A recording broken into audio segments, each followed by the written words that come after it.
Right, as you can see, our stew is bubbling beautifully. I'm just going to test a carrot with a knife. Oh yeah, that's getting nice and tender.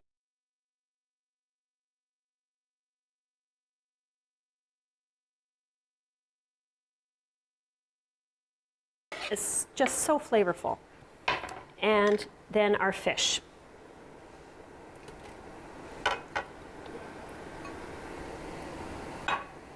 And we'll stir that in. You want to make sure the fish is fully immersed in the liquid. And looking at this, I can already tell that it's going to be a little thicker than I prefer. So the rest of the chicken stock is going to go in.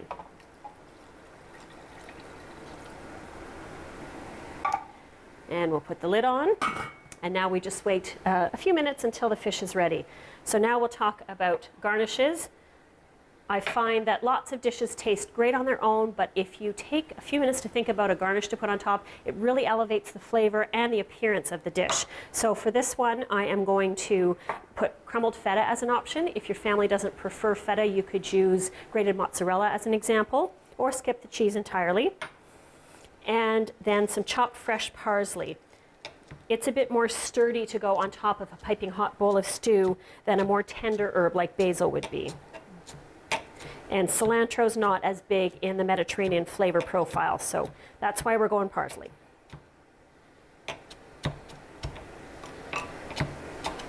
There we go.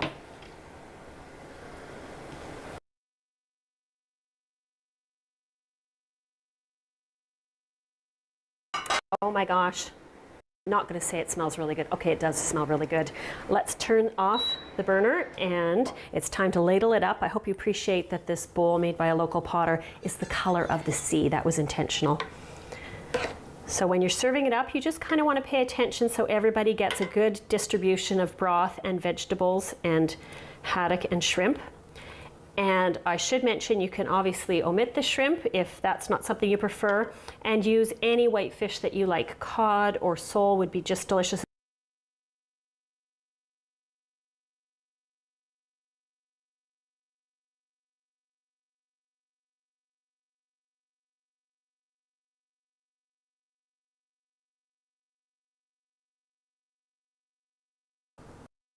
And this comforting and healthful bowl is all ready to go. For today's third recipe, I can't wait to share with you one of my newest creations, developed in response to a challenge from a vegan friend. If you're a fan of tuna salad sandwiches, this version may prove an irresistible alternative. On Thursday's Daytime Ottawa, Martin Boyce, general manager of the Ottawa Titans baseball team. He's coming on the show just before the home opener, by the way, is May 21st. They've got a lot of exciting things happening. Also returning to the show, Miriam Pearl from Delicious Without Gluten. She's going to be talking about her journey from designer to bakery and why she decided to go gluten and peanut free when it comes to the things that she offers her clients. And Jeanette Ewing, lifestyle editor, is back on the show to talk all things spring and summer. Hi, I'm Sam LaPrade, host of Ottawa Business Matters. We're going to gather here every single week and speak about business here in the capital. We're going to inspire, influence, and inform.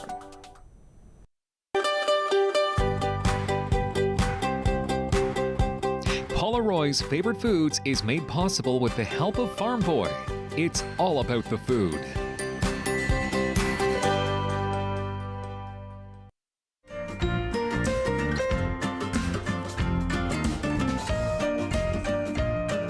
While I'm not strictly a vegan, I do love a lot of vegan meals, so I guess that makes me an omnivore. And this chickpea salad is my new absolute favorite. So we're going to start with a can of chickpeas, which I have drained and rinsed. You can cook chickpeas from scratch if you like. You've got to soak them overnight and so on, but I just find the canned ones are really convenient. So I'm going to put them in my bowl. And now we want to mash them up so that they are similar to the texture of, say, canned tuna or canned flake chicken. There's a couple ways you can do this. You could pulse them in a food processor, but that's just one more thing you need to clean. You can use a potato masher. That may work for you. I find little elbow grease or muscle power and a fork works just fine.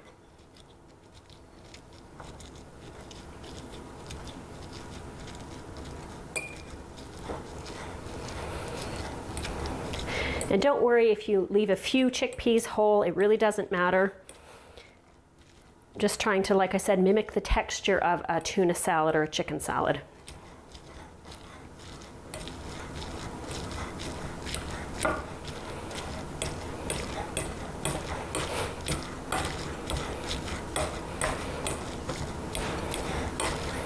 Okay, we're getting there. I'd say probably another minute, and it'll be exactly where I want it to be.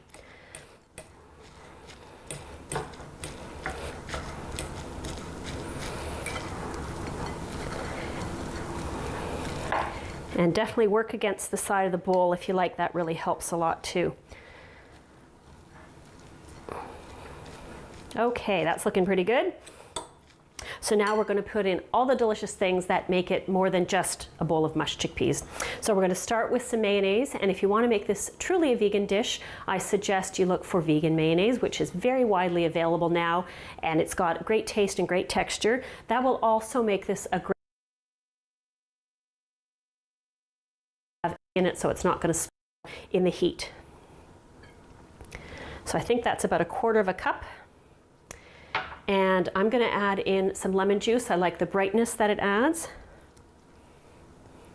I also like putting Dijon mustard in my tuna and chicken salad. Again, it's just about layering the different kinds of flavors so that you get a whole lot going on. So about 2 teaspoons I find is good. And my secret weapon for this kind of dish is chopped dill pickles. If you're not a pickle fan, you can obviously omit this, but I just love them. And I've included some of the pickle brine in there as well. So we're going to give that a stir to get started, and then we have a bit more still to add on. And you'll see as it comes together, other than the slightly more yellow hue than tuna or chicken, it really does have that look. And of course, chickpeas are packed with protein, so this dish is a really healthful one too. All right, now we're going to put in some things for crunch and for color and flavor. So some minced green onions. You could use shallot if you prefer, if that's what you have on hand. Just mince it really finely. I wouldn't recommend raw cooking onion, as that's probably too strong, but red onion would also be just great. And then some celery, again, for crunch. Something like red or green pepper would be really nice in this, and even quartered cherry or grape tomatoes. And I've cut the celery pretty small because I want it to be well distributed. All right, so we're going to give that a stir. Now, ordinarily, I like to refrigerate this for a little bit just because I want to have that contrast of the slightly cool spread, but it's absolutely ready to eat right away. My last thing I need to add in is some salt and pepper. And when you're making it, just take a look at the texture and you'll decide if you feel as though it needs perhaps a little bit more mayonnaise or a bit more lemon juice, just to make it as creamy as you would like it to be.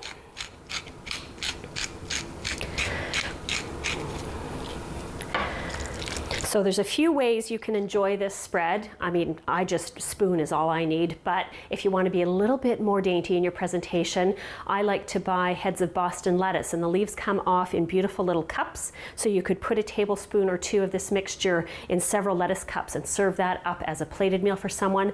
Absolutely fantastic. It could be spread on crackers. That would be really good. For today, we're going to spread it on some homemade bread and do open-faced sandwiches. And we're going to garnish those sandwiches with cucumber slices just because it's going to make them look a little fancier.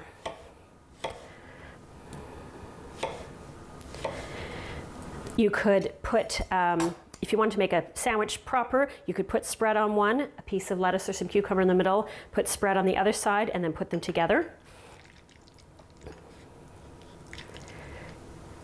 And because the mixture is nice and creamy, it really holds together well, so you can really load up those sandwiches.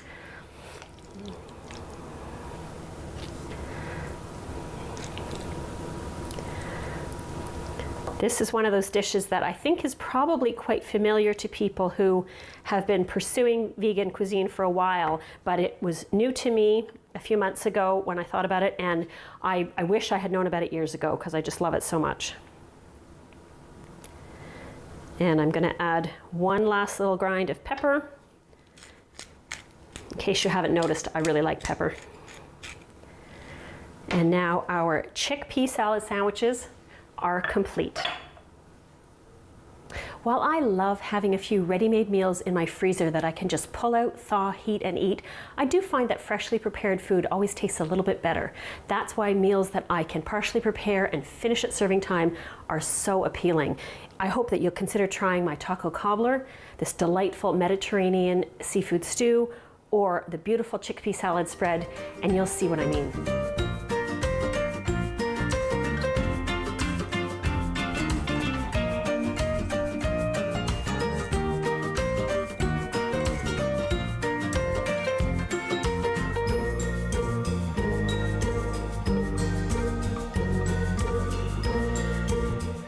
Oh, I feel like I need to keep pinching myself. It's an amazing experience and opportunity for us, so thank you so much. It's been a long couple months. Our last show was in December. This is the first time we've actually been in the same room together since. So it's really an amazing opportunity for us and the beautiful theater, and to have Rogers here, and thank you, Mike, and so it's a dream come true.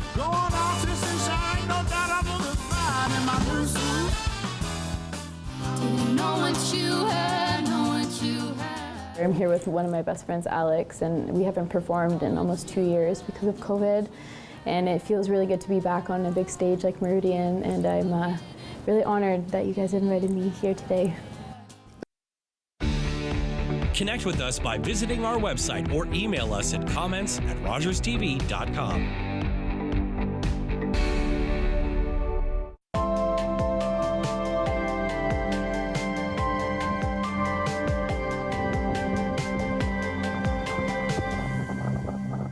Public transit, garbage pickup, parks and recreation programs, snow removal on your street. How can you stay informed about these and other important local services? Tune to City Council coverage on Rogers TV. See your community leaders at work on Rogers TV City Council coverage. Today, I helped a parent feed their family by connecting them to a food program. Today, I helped someone connect with mental health supports. Today, I helped a couple struggling to pay their bills access financial aid. Every day, 211 navigators connect Canadians to critical government and community programs and services. 211. Help starts here.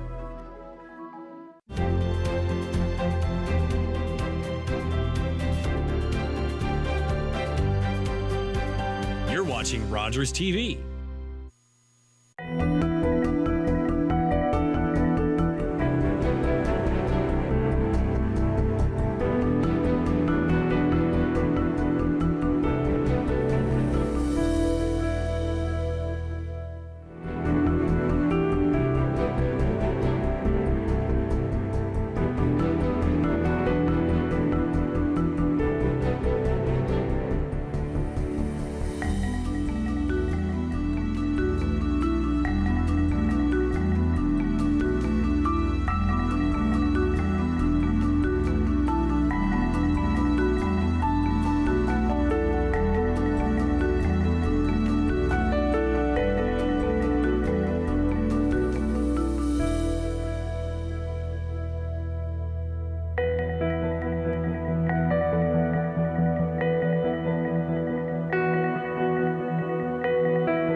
1 minute. We'll start in 1 minute. Thank you. Merci.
Good morning, everyone, and welcome. Bonjour tout le monde. Bienvenue.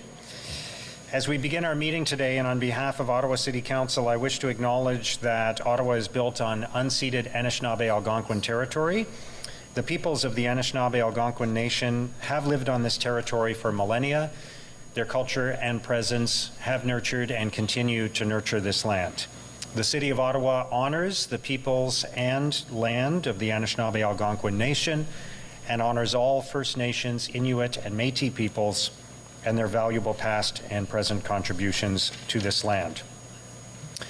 Before we start today, I wanted to say a few words about Diane Deans, who, as everyone knows, passed away yesterday. Diane est décédée bien trop tôt, trop jeune. Diane passed far too soon and far too young. Remember Diane for her incredible long service to our community, 28 years on City Council and many other years serving our community, and the incredible impact she had on so many people. Alors que nous observons As we observe a moment of silence for Diane, I would ask you all to remember her 28 years of service to our community and the incredible impact she had on so many people. In need or a good cause. And as you know, Councillor Bradley and I will be bringing forward a commemorative naming motion later in the meeting. And at that time, Councillor Bradley and others will have an opportunity to speak about Diane's legacy. I know we are all keeping Diane's husband, Ron, her daughter, Megan, her grandson, Evan, and all her family and friends in our thoughts as they grieve the loss of this dedicated woman and long-serving member of Ottawa City Council. So for those who are able, please rise for a moment of personal reflection.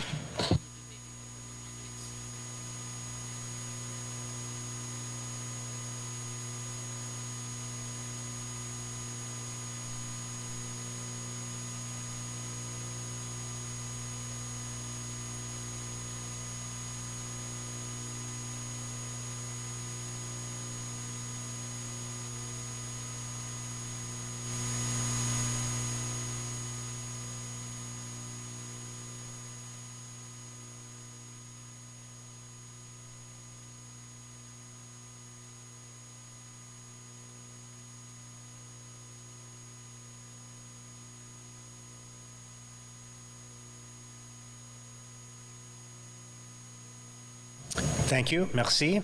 Please remain standing if you're able. I'm going to ask Councillor Troster now to introduce the performers of our national anthem. Thank you so much, Mayor. It is my great pleasure to welcome the Ottawa Gay Men's Chorus. The Ottawa Gay Men's Chorus had their first performance as the Ottawa Men's Chorus in December of 1986, the same year that Ottawa celebrated its first Pride.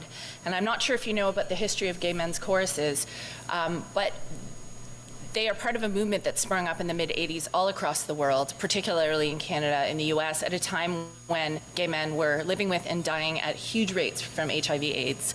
And very often gay men's choirs would perform at funerals and at memorials for people who had no family, who weren't out to their family. I'm very pleased to say that right now the Ottawa Gay Men's Chorus primarily sings songs of celebration. Their annual holiday concert was one of the first events I attended as a newly elected councillor in 2022.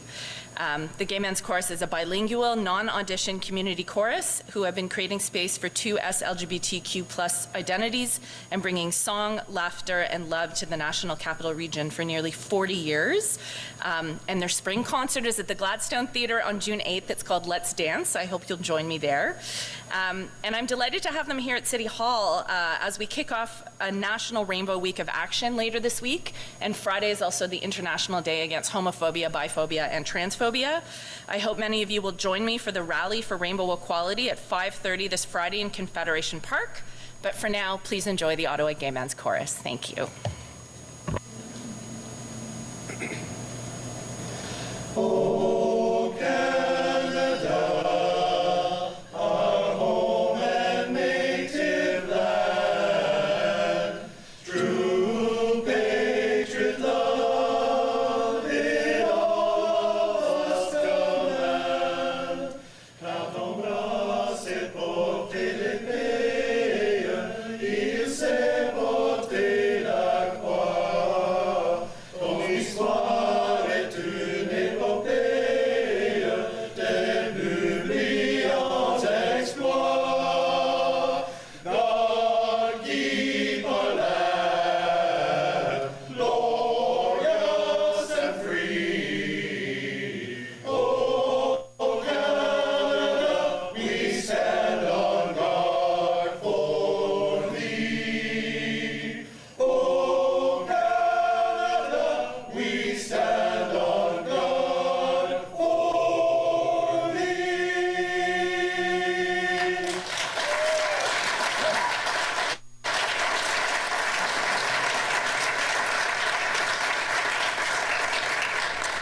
Thank you very much.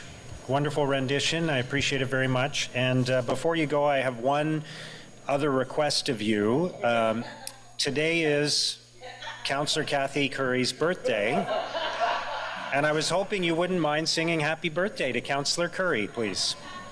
Happy birthday to you. Happy birthday to you. Happy birthday, dear Kathy. Happy birthday to you.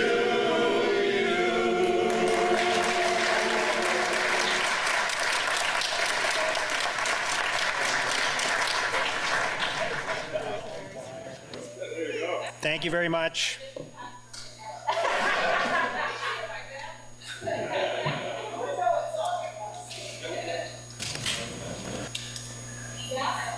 I'm sure, Councillor Curry, they'd be happy to go to your house later and join your family. Yeah. All right, I will ask the council coordinator to do the roll call, please. Thank you. Councillor Luloff. Present. Councillor Dudas. Here. Councillor Hill. Present. Councillor Curry. Here. Councillor Kelly. Present. Councillor Gower. Here. Councillor Kavanagh. Present. Councillor Johnson. Here. Councillor Devine. Here. Councillor Bradley. Here.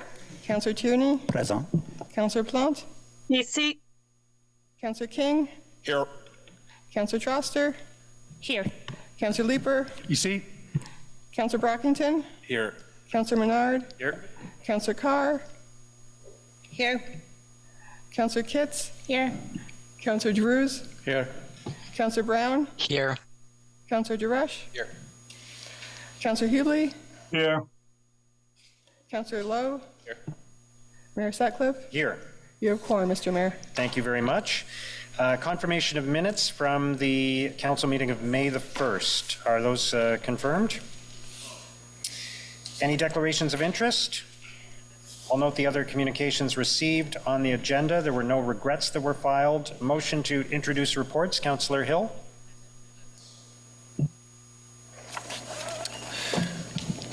que le rapport numéro 14 du Comité de l'Agriculture et les Affaires... That the Agriculture and Rural Affairs Committee Report 13, Finance and Corporate Services Committee Report 14, Planning and Housing Committee Report 27, Joint Planning and Housing Committee and Agriculture and Rural Affairs Committee Report 2,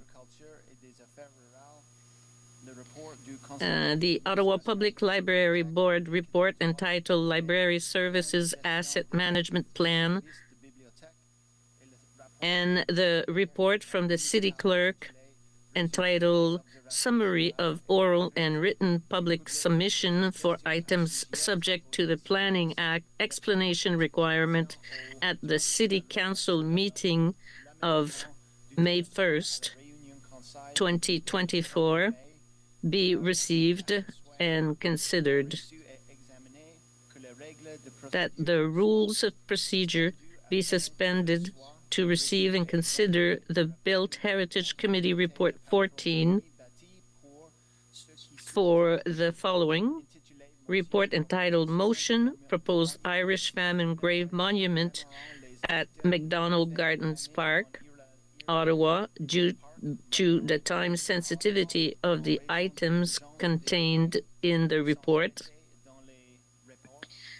and report entitled Consideration of Objection to Notice of Intention to designate the 290 City Center Avenue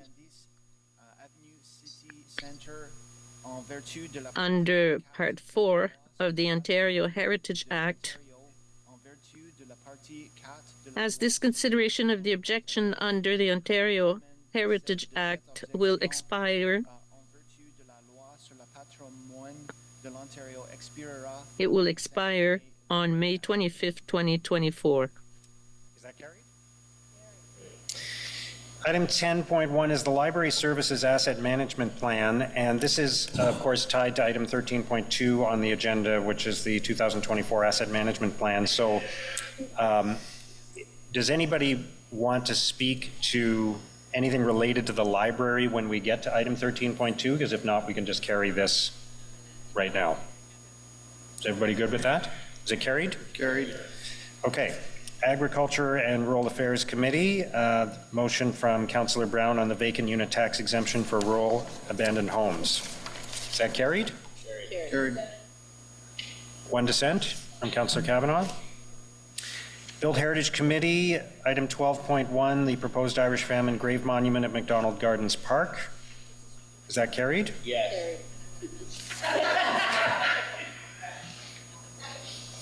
Okay. I had some questions for staff. I'm not sure if this is the moment or if you want to push it away. It's up to you at this point. Well, if they're quick, we can just deal with them now. If you're okay with that. Sure. I'm sorry. It's up to you. No, and I'm sorry. I'm just a bit ill today, so I can't see what's happening. Is Court Curry there? Is he there, or do you want me to speak with Clara, whoever's there? He's here. Merci.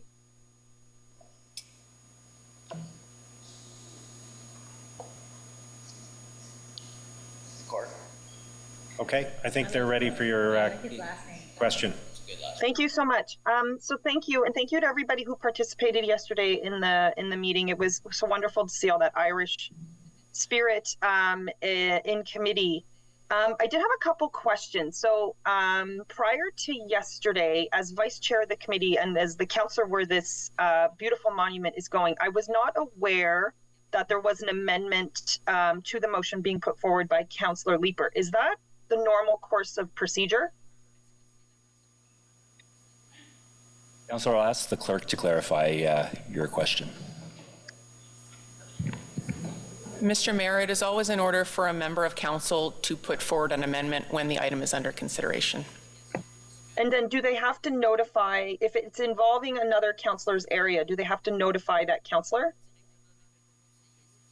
Mr. Mayor, there is no such requirement in the procedure bylaw. Okay, thank you. And second of all, do we have a timeline for when this will be installed? Through the mayor, councillor, the intention is to install the memorial this summer. But we don't have like a specific. I'm just getting questions about it. That's all. Not to my knowledge, but certainly when we have further information, we'll be sure to share that with you. Okay. And then last question, is there anything else happening with this monument? Like, will there be some sort of ribbon cutting? Will there be, I just know it's getting installed, but I just wasn't aware if there's anything happening afterwards. Councillor, I think following council approval, staff in our CFS and in our department will meet with the organizers and certainly with your office and plan the necessary rollout of this, following, of course, the heritage approvals that will be required on their part. Okay, thank you so much. That's it. Okay, merci, Conseillère Plante. Is the motion carried? Item 12.2, consideration of objection to notice of intention to designate 290 City Centre Avenue. Is that carried? Item 13.1, an administrative penalty system for parking and camera-based automated enforcement violations for the City of Ottawa. Is that carried? Item 13.2. Mr. Mayor, I dissent on that as I did on committee. Thanks. Sorry. Sorry, Mr. Mayor, I dissent as well. It's Councillor Judas. Okay.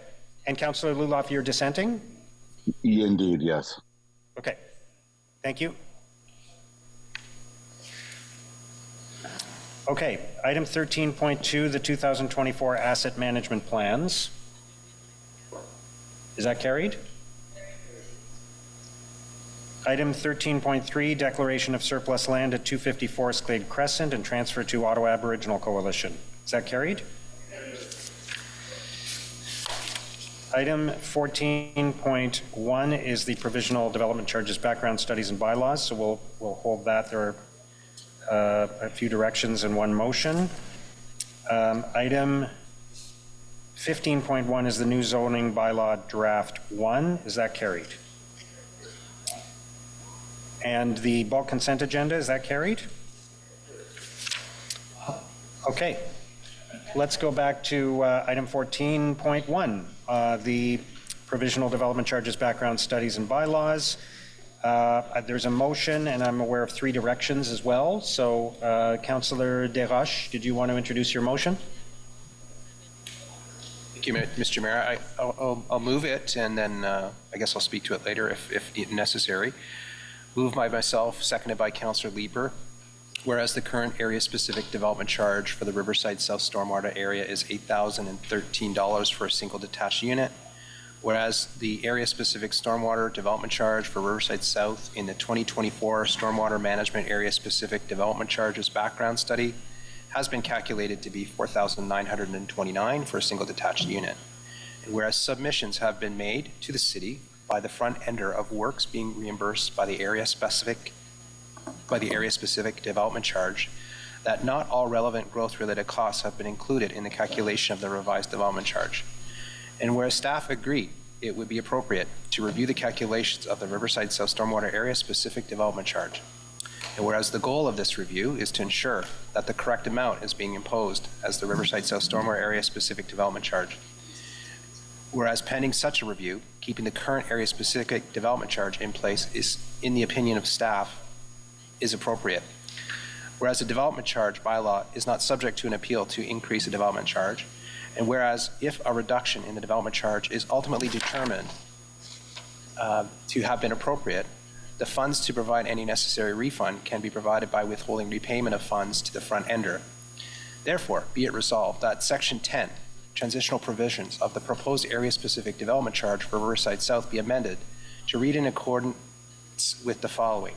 10.1, subject to subclause 2, the development charge rates calculated in accordance with bylaw 2019-157, according to the development charge rates in effect on May 14, 2024, shall be in effect pursuant to this bylaw from the date of enactment of this bylaw until August 30th, 2024. 2, the provisions in subclauses 12.2 and 12.3 of the development charge bylaw 2024 do not apply to the development charge imposed by this bylaw. Therefore, be it resolved that pursuant to the Development Charge Act, subsection 12.3, no further public meeting is necessary. Thank you. Thank you, Councillor Desroches.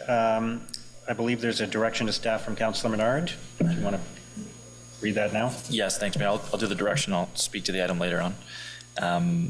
that staff be directed to provide the following in advance of or alongside the next comprehensive review of the DC bylaw: a comparison of Ottawa's DC rates to Toronto, Hamilton, London, and Barrie in relation to DC service categories that we charge for and those which we do not, DC service categories as a percentage of overall DC costs, service area boundaries and rates for DC service categories across those boundaries, benefit to existing component of growth projects and services, and historical or planned levels of service for different services. It's just more information for the next report for councillors.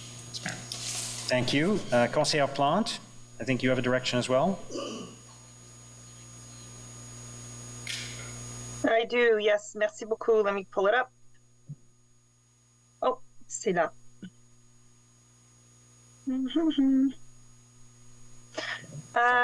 The companion report prepared by Hemson Consulting Limited dated March 15th, 2024, entitled Citywide and Area-Specific Development Charges Background Study, identifies a community central in the central area of the city to be funded apart from development charges. That staff be directed to consider the Vanier area when determining a location of the new community center. Merci. Merci à vous. Councillor Hill. Thank you, Mr. Mayor. That staff be directed to review the DC rate for unserviced steel frame buildings with fabric roofs within the rural area and report back as part of the next DC bylaw review following the approval of the updated infrastructure management plan. Thank you, Councillor Hill. So for those who want to speak to any of this, just put your hand up, please. Do we already know that staff accept all the directions? We can ask them. Yes, we do. Okay, thank you. Councillor Kavanagh. Thank you, Mr. Mayor. I just wanted to check in with staff about the ratios for the BTEs on the projects that were proposed. I have a lot of concern for the fact that that they're now at 45%, and these are projects where, according to our official plan, we're looking at intensification for urban areas. We want our growth to be 60% in these areas, and yet for upgrading community buildings, we're not taking it seriously. I'm very concerned about that because we've got a lot of intensification coming with stage 2 LRT around each station. We have, in my ward, I have 2 community buildings that have already have architectural drawings done, geotechnical studies done, which were paid for out of my CIL, and yet they have to hang on because they're not being viewed in the eyes of I don't know whose eyes they are, but anyway, that they're not being viewed for what they are, which is an important infrastructure for communities that are continuing to see intensification. Can I have some background information on that, please? Mr. Mayor, as it relates to the recreation buildings, as part of this exercise, staff did update the value of the projects, so escalated it to reflect the increase from the 2019 work that was done. We have also looked at the BTE and do have revised amounts, which I understand will be included in the 2025 update. So this means we'll see an update to these projects? Yes, the values have been updated, and you'll see, and you can see them in the annex that's with this report. And as part of the work towards the 2025 refresh of this, the BTEs will be looked at as well. Thank you. These are buildings that are currently barely usable and need to be replaced. It's been 5 years since we started the process of trying to get this done, so I hope there's not any further delays. Thank you. Thank you, Councillor Kavanagh. Councillor Desroches. Thanks, Mr. Mayor. I just want to speak to my motion and ask a question to staff. First of all, I want to decode it for members of the public and my constituency that this deals with a local levy for the stormwater system. You need a stormwater system to build a house. And if you don't have a stormwater system, then you don't have a house. So it goes hand in hand. And unfortunately, there's been some muddying in terms of the exercise that we're doing right now, that we need this infrastructure in order to have the houses. You can't have a house without stormwater, or electricity, and sewage. And so we're looking at the charge that would be applied for this Riverside South area. And we want to make sure that it is correct and that we have collected sufficient funds so that we can build the stormwater ponds, so that we can build a house and many houses. And hopefully we're going to do that in a timely fashion. So I want to ask Mr. Mark, who prepared this motion, if you can just comment on that it is prudent, that it is responsible, that it is a short period of time in which we would have the rate kept as it is, and that we will work to get the rate as low as we can, but the right amount to ensure that we have sufficient funds to build the ponds that enable us to build the homes. Thank you. Mr. Mayor, I did confer with the general manager. And normally I wouldn't offer this response, and I certainly wouldn't have done so without conferring with the general manager. But yes, in the opinion of staff, it is felt to be prudent. The developer in this question, in this case, Riverside South Development Corporation, has expressed concerns that the decrease, the extent of the decrease in the stormwater development charge in Riverside South is not warranted. This will hold the charge in place while the examination was done, and staff will come forward in the late summer or fall with our view as to what is the correct number, Mr. Mayor. Thank you. Thank you, Mr. Mark. Thank you, Mr. Mayor. That's all for me. Thank you, Councillor Desroches. Councillor Luloff. Thank you very much, Mr. Mayor. So as a part of this report, are area-specific DCs also going to be a part of the transitioning clause that was added at committee? So there are Mr. Mayor, there are two types of area-specific charges. There are the stormwater charges that Councillor Desroches just mentioned, and they each have their own individual bylaw. And then within the main development charge bylaw, there are particular projects that have levies for specified geographical areas. There's a sanitary sewer system in Richmond. There's water and sanitary in Manotick. There are a total of 6 special area rates. These have not, to date, in past bylaws, been subject to transition because they are paying back the rate of specific projects. The city has, when the bylaw changes, the city has gone immediately to whatever new rate the bylaw proposes. We have proposed an exception to that in the case of Riverside South for special reasons, but historically, the special area rates and the area-specific stormwater rates have not been subject to any transition that's been provided by council. Okay, understood. And am I correct in saying that on October 1st, there will be an additional indexing of this raised rate at 7.8%? Yes, Mr. Mayor. As with 2019, the development charge rate is calculated on the basis of 2023 dollars. So it is not taking into account inflation that has occurred over the past year. In 2019, we did extend indexing. At that time, it was on April 1. The developers approached the city to move back indexing because the inflation rate only becomes known a little bit before then. They asked that we move it back, and so we moved it back to October 1.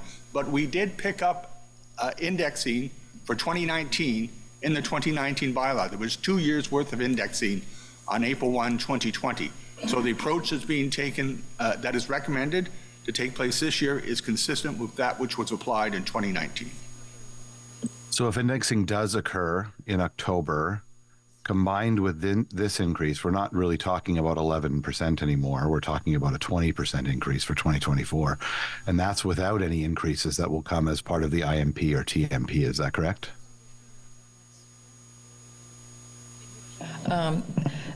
That is correct. Indexing is just the inflation component.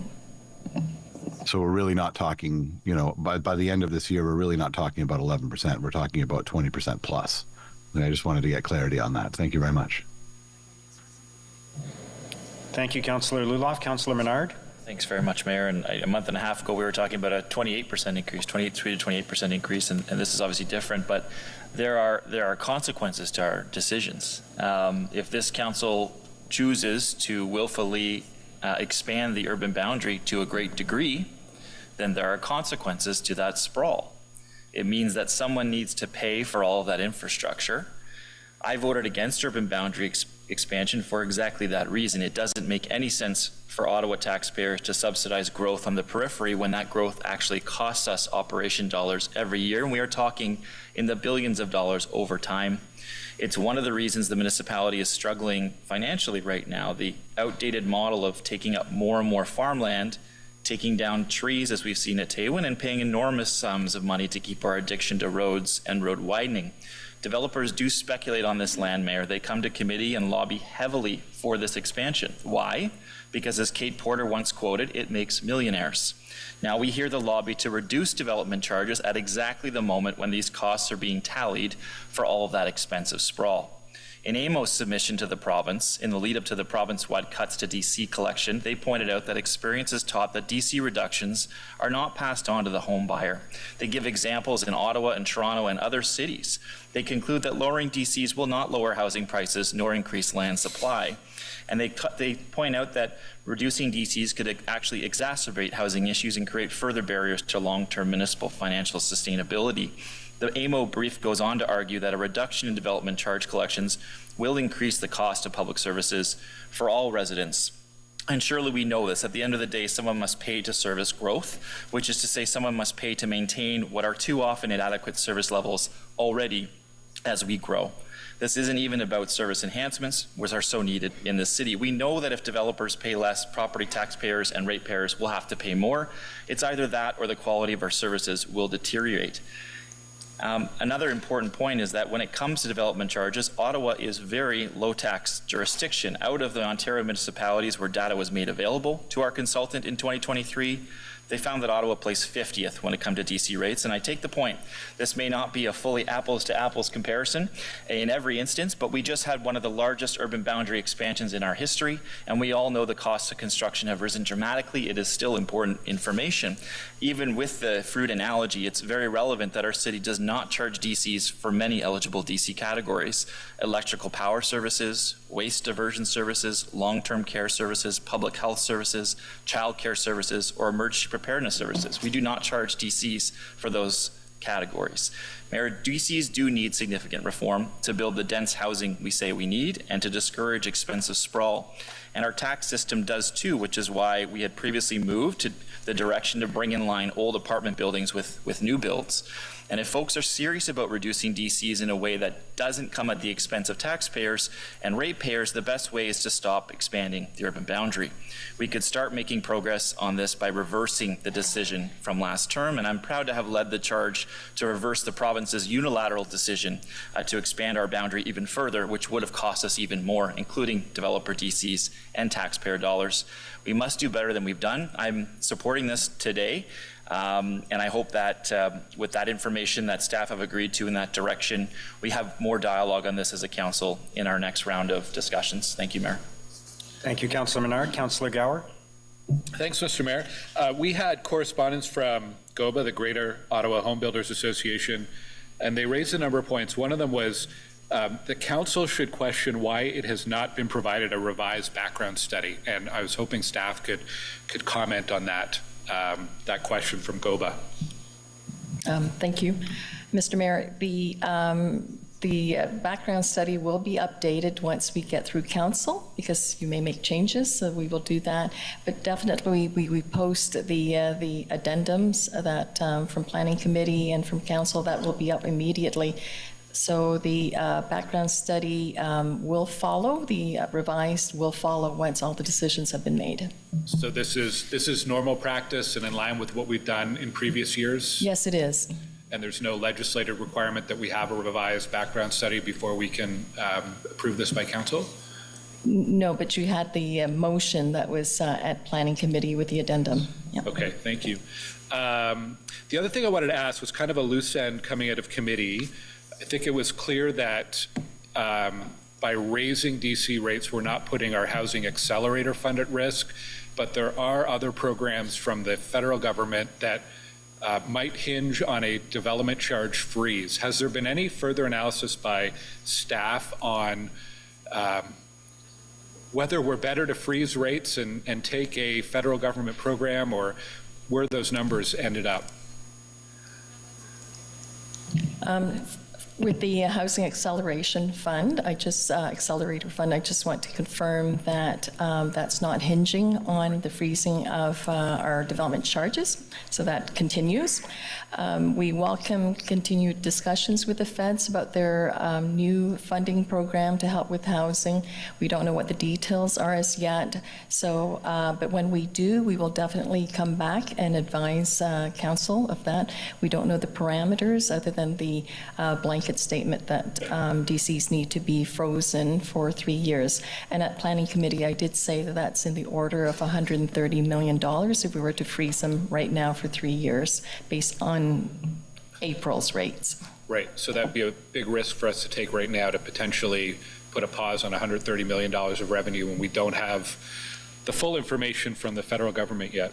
I just wanted to add one more stat. The previous speaker had a number of statistics around the impact of development charges on increases of home prices. I did crunch some numbers. I was surprised actually at the price of a new home, average price of a new home in Ottawa last year for the first time went over $1 million, which is incredible to think about that. So in 2023, it was $1 million, just over $1 million. In 2013, the average price of a new home was just over $500,000. That's a doubling. But pretty consistently, we've been in the range of 5 or 6%. The development charges making up about 5 or 6% of the cost of a new home. And even with these increases, we're still going to be in that range. And AMO actually found that across the province, the range is usually 5 to 7% of the cost of a new home. So I think that's a good benchmark that we can look at to determine if our DCs are still in a reasonable range and in terms of affordability and cost of a new home. So I'll support the recommendations from staff, and thank you for all the information over the past couple of weeks. Thanks, Mr. Mayor. Thank you, Councillor Gower. Councillor Curry. Thank you, Mr. Mayor. Thank you to all of my fellow colleagues for asking all the questions. Councillor Luloff asked the first two from the GOBA letter. Councillor Gower asked the third. Councillor Menard went over what AMO had to say. This is very helpful. I only have two things to say. So in the Ottawa Citizen, writer asked us to consider voting against this today. So I just want to ask staff, if we did not pass this motion today, what would the real consequence be? Sorry, not pass the motion or pass the bylaw? If this fails today. The bylaw? Yes. Oh, well, then we, as of May 23rd, we will not be able to collect any DCs at all. We do need a bylaw. And for how long? So we wouldn't be able to collect them until? Until you have a bylaw. So we'd have to come back, do more work. Yes. Come back with a different bylaw, otherwise we'd have to reconsider the bylaw that you're putting forward right now. That's correct. Okay, well, that does not sound like a lot of fun. The other thing in the GOBA letter was GOBA said they will have no other option, they think, other than to appeal this. So what is the real consequence of that if they do appeal? Mr. Mayor, I cannot provide certainty to council as to what the result was. But my experience working with staff and with Hempson's, and indeed with the other consultant before Hempson's, is that they do quality work and come forward with good analyses. And so might there be a change to the development charge bylaw? Might there be the tribunal cannot increase the charge. Is it possible there might be a decrease? I can't say it's impossible, but in my opinion, even if there were, it would be a slight decrease in the development charge. It would not be dramatic, Mr. Mayor. Thank you for that. And then in the meantime, while this appeal is going on, what would be happening? Unlike zoning bylaws and official plan amendments that only come into force after the tribunal has dealt with them, the development charge bylaw comes into force upon passing. And if the tribunal lowers the charge, then the refund happens after the fact. But the bylaw, if council passes the bylaws, they will come into force tomorrow. I do hasten to add that pursuant to the current legislation, there is a 20% deduction, 20% phase-in that takes place. We anticipate that 20% reduction, if Bill 185 is enacted, as is presently before the legislature, will end sometime in late May, early June. All right, and in the meantime, then, we would continue working on the infrastructure master plan, transportation master plan, and we would then come back with changes from that, even though the appeal's going on? Yes. All right. Sounds like loads of fun if that all happens. Thank you. Thank you, Councillor Curry. Just a quick follow-up, Mr. Mark, that would it be unusual for the development charge bylaw to be appealed, or is that a common occurrence? It has been a common occurrence in my life, Mr. Mayor. Thank you. Councillor Brown? Thank you very much, Mr. Mayor. Just an expression of gratitude to staff. I know they've been working under the gun for the past several weeks, and we're all between a rock and a hard place, and it's not a good spot to be, but staff, I think, have done the best job they can under the circumstances. I just wanted to raise a point about rural economic development, and because it is so expensive to build a home in the city of Ottawa, we're directly driving growth in the municipalities around the city. Councillor Menard spoke very briefly about how other municipalities' residents use our infrastructure for free. A quick drive over the border, the western border of the city of Ottawa, you can build a home for approximately $35,000 to $40,000 less than it would cost you to build it in Ottawa, and you can get it done in half the time. And so although I'm going to reluctantly support the motion on the table today and pass this bylaw, I think we need to take an honest look at how we're driving growth in the rural part of the city of Ottawa and how we're contributing to enlarging the tax base of the municipalities around us. We're missing out on opportunities because it is too expensive to build a home in rural Ottawa. And as I said, a quick drive across the border and you get more services for lower cost and you can do it a lot quicker. So I appreciate the position council is in, but I hope going forward we're going to be a little more cognizant as to how we can help encourage rural economic development in the city. Thank you, Mr. Mayor. Thank you, Councillor Brown. Councillor Devine. Thank you, Mr. Mayor. And like some of my colleagues, I think I want to speak a bit more broadly, and I to echo on what Councillor Brown just said there. So very much thank you to staff for working under the gun, as it were. And I share my colleagues' position about supporting this choice before us today, although it doesn't really feel so much like a choice. It has been a frustrating one for me. I'll be supporting it with not so much with certainty and enthusiasm. The public debate over development charges has been quite polarizing. And to me, that debate speaks to broader questions surrounding municipal finances, especially pertaining to growth and long-term planning. Whether it's the debate we are having now over development charges and whether growth truly pays for growth, or as we were just speaking about, taking calculated risks over much needed federal funding at a time when we speak frequently about the need for federal funding, or as we just received the report on the asset management plan, coming to terms with a $3 billion gap in that plan. I think we owe it to our residents to have a substantial conversation about the growing pressures on how the city pays its bills. And that would be a conversation about our primary revenue source, which is revenues that we raise from the taxation of property, whether it's better to spread that need out widely across the entire tax base, or to tax development directly at the source, or a more equitable demand from each. I think there needs to be a conversation about getting this mix right so that we can ensure that the City of Ottawa is properly and responsibly positioned to reach our housing goals while also having the necessary revenue to ensure proper development and maintenance of city infrastructure. Thank you, Mr. Mayor. Thank you, Councillor Devine. Councillor Hill. Thank you very much, Mr. Mayor, and thank you to staff for this complex report. I guess my question today is really in relation to process and how this is going to get managed going forward. As this is somewhat a transitionary bylaw that's going to get us through until the IMP and the TMP are approved, and we're going to be going through DC bylaw reviews at that time to aggregate that information. I just want to confirm for myself and my ability to manage this oversight function that we're going to be able to have a bit more time at the front end to engage with staff on these complex issues. Because certainly today, I would very much like to have GOBA here and for me to be able to ask them questions about the letter that I received yesterday in regards to the evolving report that we've been going through over the last 2 months.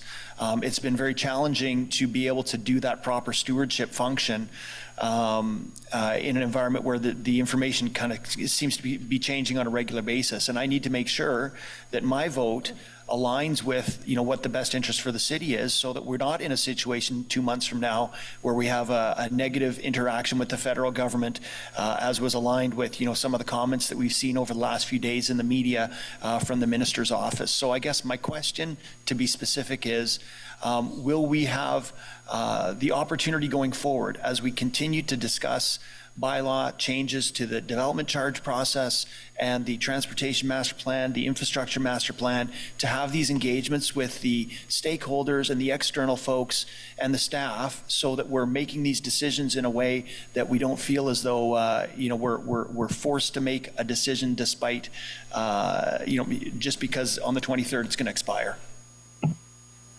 Yes, Mr. Mayor. In the past, our process has been stretched out, so there was opportunity to consult, fully engage everyone. This year has been a little bit unique, so I do expect that for the next 2 amendments, following the IMP and TMP, there will be more time for briefings with councillors, for engagement of stakeholders, so we will have that. And the following the TMP, it will be the comprehensive review of the DC. So that will be a very important document that will take into all changes up to that point and rolled in. So we will continue with our typical more in-depth engagement. I appreciate that, and I think given the fact that we're going to have some opportunities for some validation over the next, say 12 to 18 to 24 months, I will vote in support of this, although I'm not completely pleased with that process. I guess my follow-up question would be, and it was in regard to a point that was raised by one of my colleagues. We're looking at how this is growth paying for growth. We have some concerns about the definition of that. And we have some policy debate that's perhaps going to come up with regard to infill development versus expansion land development, and what that's going to mean in terms of our policies going forward and how that affects our DCs going forward as well.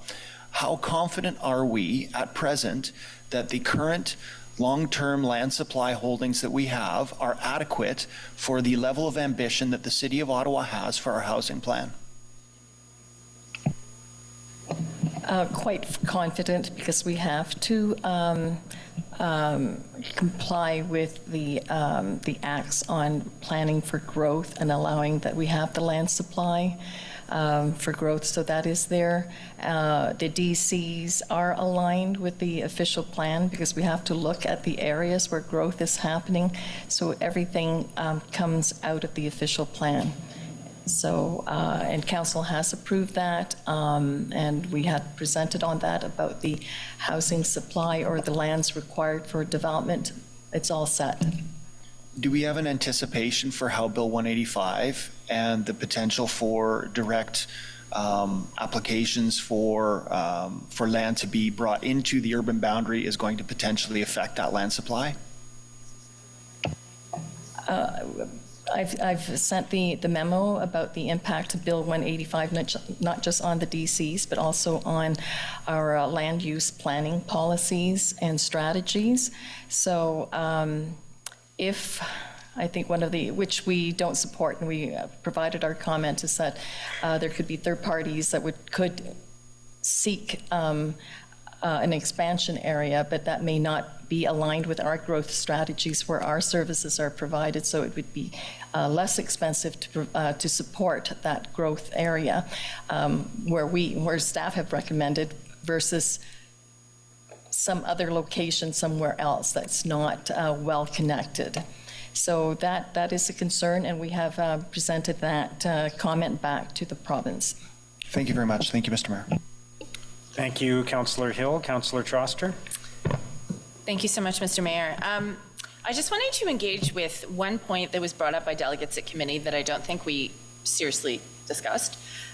There were some advocates who came and said, look, if we freeze development charges and we just approve more housing, building more housing is gonna pay for our infrastructure deficit. I would just like your reply to that comment. Do you think that simply building more housing will allow us to meet our city's needs? Our zoning bylaw will take care of is looking after not just more housing, but the types of housing that will go in to deal with the missing middle as well. So all of the policies that that we present to council work together very well, including the development charges strategy to help fund the growth.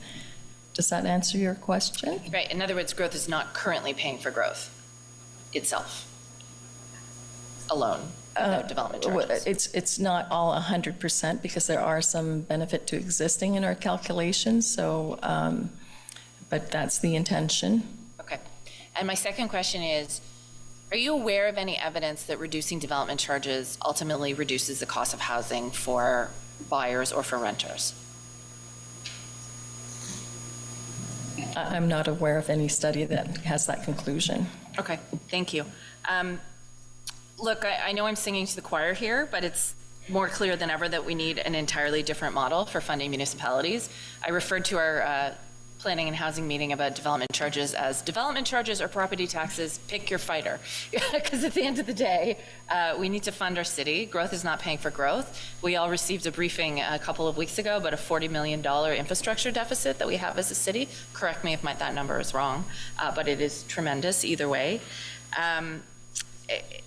Again, if any federal or provincial partners are listening to us on the call, I don't know if they are, but we need better and different funding for municipalities. My colleagues Tim Tierney and Lane Johnson are on the board of FCM that is pushing for a new municipal growth framework. Having Toronto-style taxation powers or a municipal land transfer tax could be a start. Municipalities could get a bigger cut of the income tax through the GST or the province uploading responsibilities. But municipalities are being asked to do more and more with less and less. And I think it's all well and good for politicians from other level of governments to muse about how we should freeze or get rid of development charges. But what are they providing with us in exchange? Because, as Councillor Leeper said at committee, it was Councillor Gower, I don't know of any residents that's asking for less services, for a lower quality of service than they already have now. We all want more. We want more trees, more bike lanes, more parks, better services. We want the bus to come on time. We can't do any of that without revenue. So I understand why it's not palatable to raise development charges. I understand that the industry is pushing back, but until we have another alternative, this is the tool that we have. So I want to thank staff very much for the study. And I also want to thank everyone who came to committee to discuss it with us. At the end of the day, we only have the tools that are in our toolbox, and we have to use them to the best of our ability. Thank you. Thank you, Councillor Troster. Councillor DeRuse.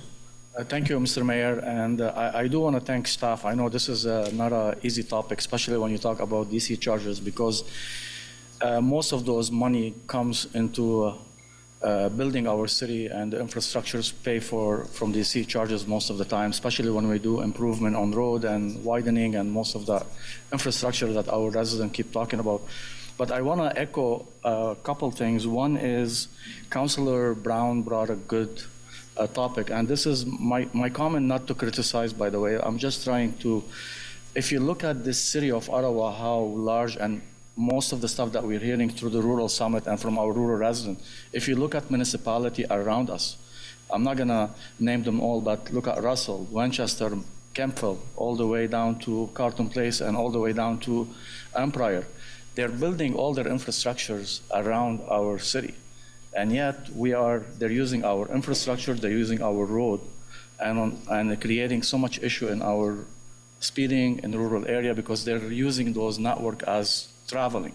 And we look at it here to make it harder and more expensive to people build in the rural area. And yet, if you look at it, it is the best economical way for us, since we have those infrastructure, to expand and let people build and help them build and expand your tax base instead of looking always at your existing base, how you can take more money from the communities and from the residents of the city of Ottawa. So this is just to highlight some of the issues that we're facing in the rural area and look at our municipality around us. Take a drive on Highway 417, look at Russell and look at Vars, and you can see the difference between both municipalities. Yet we have the infrastructure, we have the road, and then they're using it and they're expanding. So this is just a few comments came from our rural summit, Mr. Mayor. I just want to highlight them, bring them to the table. So thank you very much for that.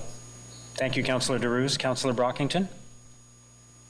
Thank you, Mayor. Just a few thoughts from me. So first of all, I do support the set of recommendations before us and appreciate the comments I've heard today in at committee. And Councillor Gower, I like your comment about how in many jurisdictions, DCs represent about 3 to 5% of the total cost of a new home. I think that's important. I think that the sticker shock for a lot of younger people is actually the amount.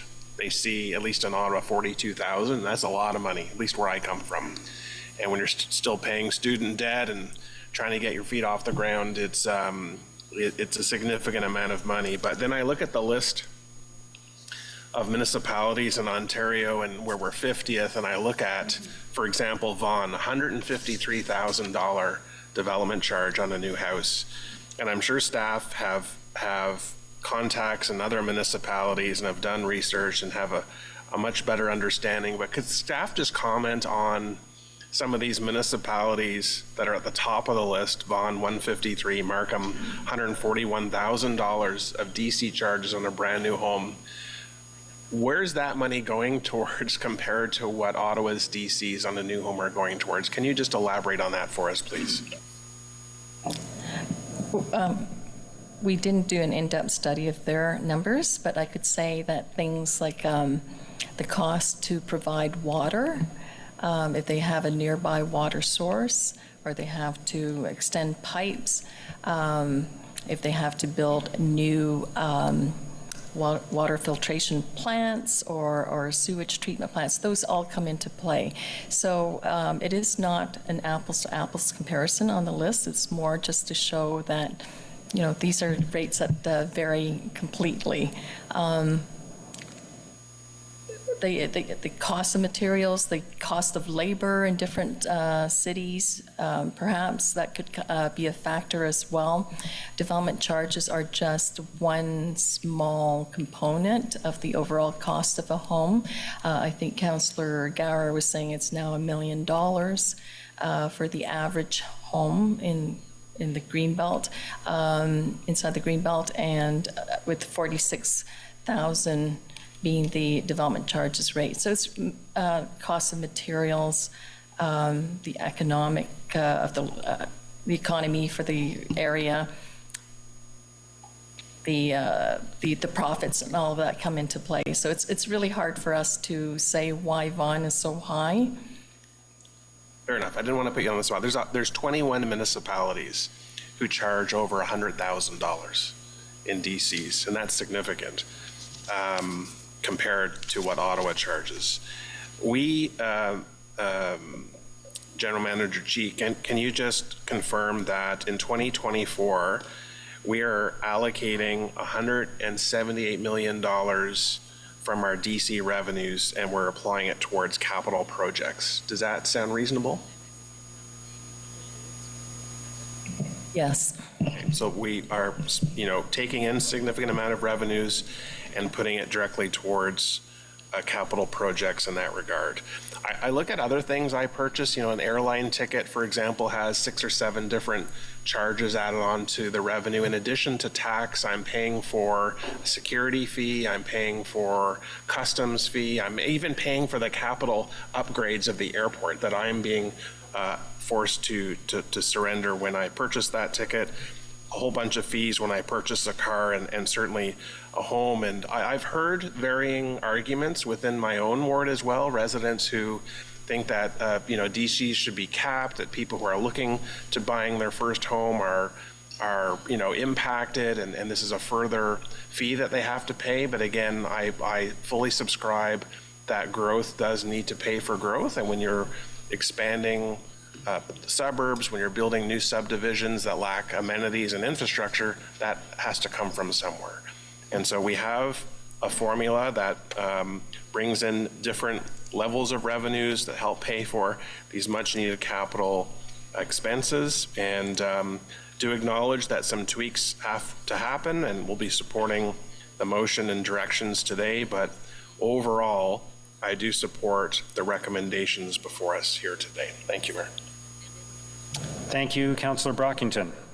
Okay, so let's vote first on the Desroches motion. Is that carried? And then the committee recommendations as amended. Is that carried? Okay, thank you, everyone. I'll dissent on that, Mr. Mayor. Okay, dissent from Councillor Luloff. Thank you.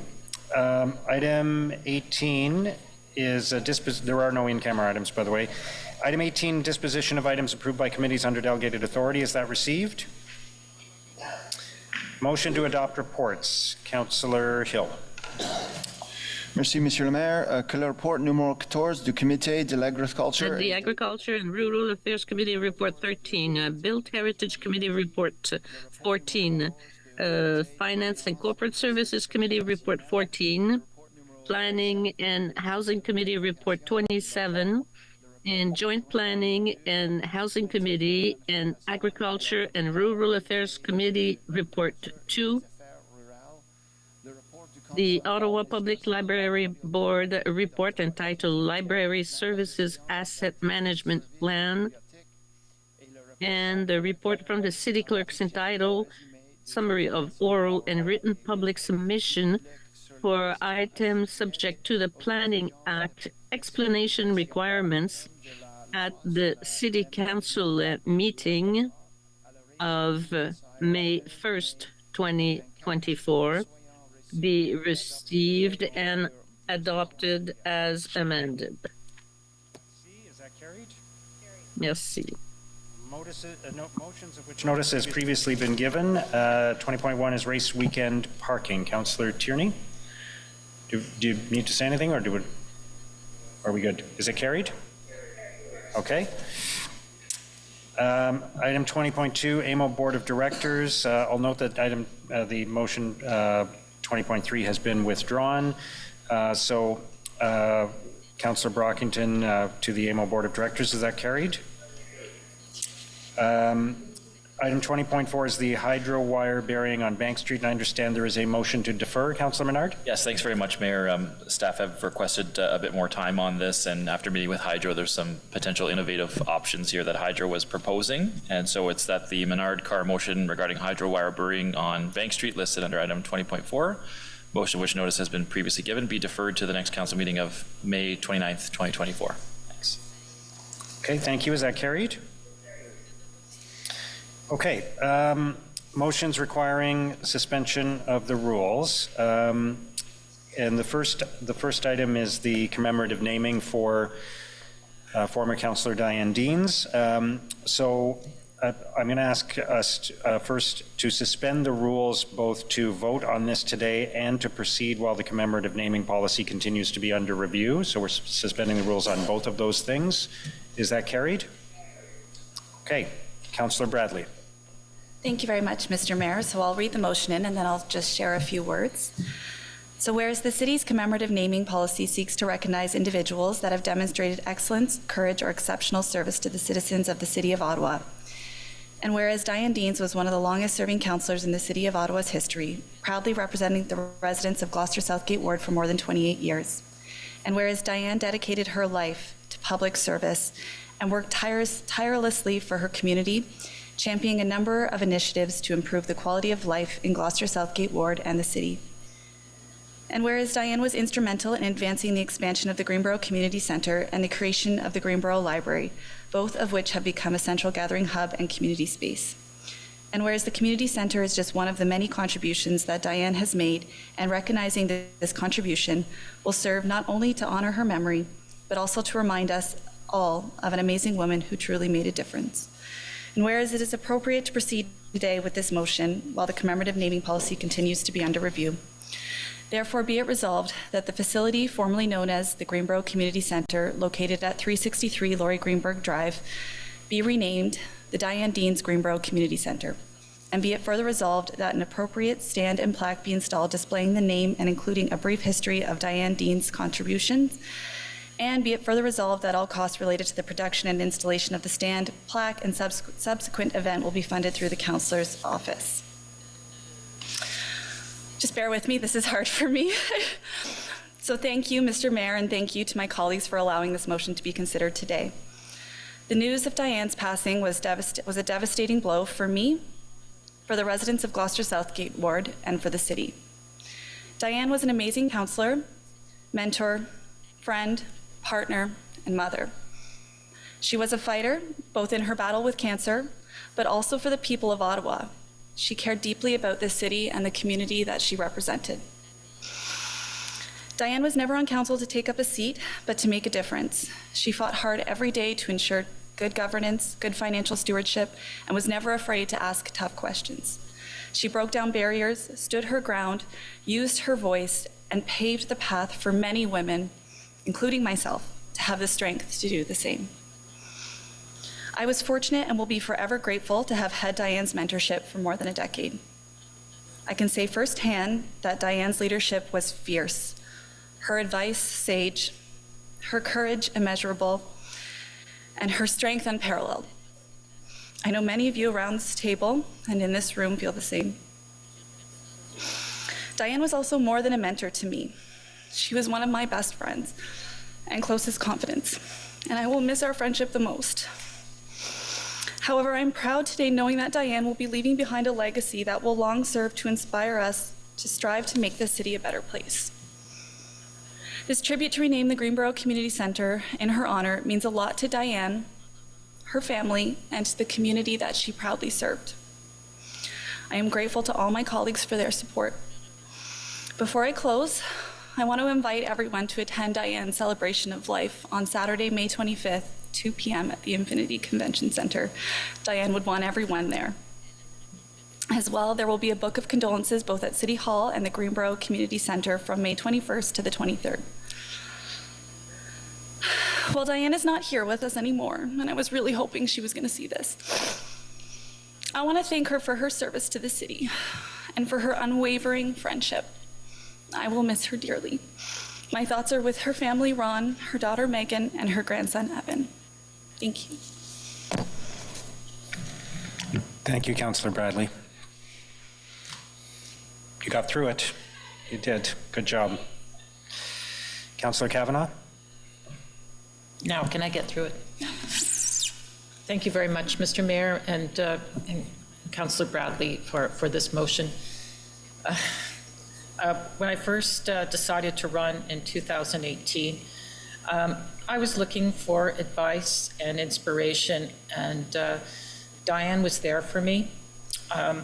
Of course, I did know her before, but it was so helpful to talk to her and know that she had my back as I ran for the first time to be a city councillor. I'm sorry, I didn't prepare anything. I'm just kind of going on winging it here. But she was amazing. And frankly, I kept thinking to myself when I saw her in action, gee, I want to be Diane when I grow up. Even though she's a year younger than me. She was so well-spoken. She looked at things very carefully and saw the importance of them. And she was doing what was best for the city and her residents all the time. It was always there, and she did not let go. I used the word tenacious yesterday, and that's the word for Diane. She stuck to it. When she knew something was right, she would continue to fight for it. If she knew something was wrong, she would continue to expose it. And you couldn't stop her. I'm wearing a t-shirt today that I actually bought when I was in discussion with Diane in a back and forth. People will remember where she was cut off. And it's a T-shirt that says, "Excuse me, I'm speaking." It was very Diane, and we talked back and forth about it. This was actually from the Kamala Harris, Mike Pence debates, vice president debates, but it was so fitting for Diane as well.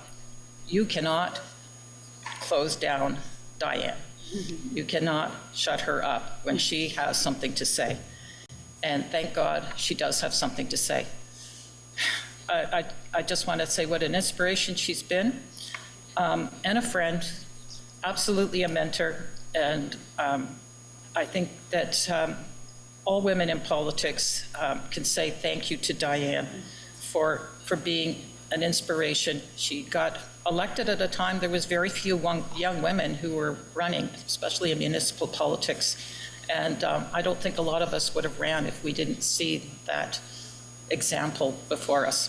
So thank you, everyone, and I appreciate this gesture. I'll be frank, when I visited her in the hospital, she was just like always, and it's like she wanted this. She said so.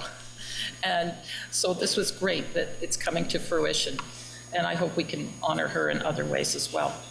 Thank you. Thank you, Councillor Kavanagh. Councillor Desroches.